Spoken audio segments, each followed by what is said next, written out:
সড়কের মোড়ের উপর প্রচুর আগাছা জন্মানোর কারণে এখানে প্রতিনিয়তই দুর্ঘটনা ঘটে থাকে।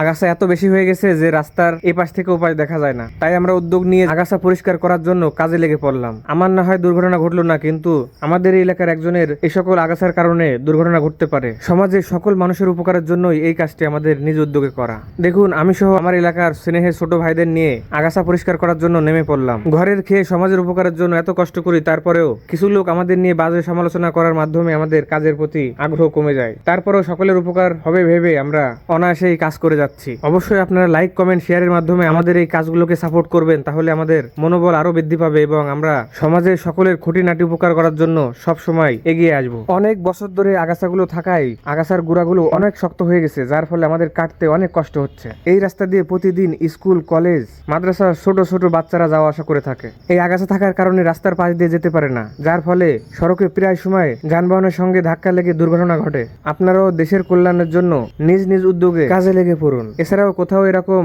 আগাছার কারণে রাস্তাঘাটে চলাচলে অসুবিধা হলে অবশ্যই আমাদেরকে জানিয়ে দিবেন। আমাদের টিম সহ সেখানে যে পরিষ্কার করে দিয়ে আসবে, কারণ আপনারা আমাদেরকে এত বেশি সাপোর্ট করেন যে আমাদের এইসব কাজগুলো করতে অনেক ভালো লাগে। 15 থেকে 20 বছরের ঝোপঝাড় অনেক কষ্ট হচ্ছে আমাদের পরিষ্কার করতে। এছাড়া এর মধ্যে ভীমরুল, বল্লা, সাপ ইত্যাদির ভয় তো রয়েছে।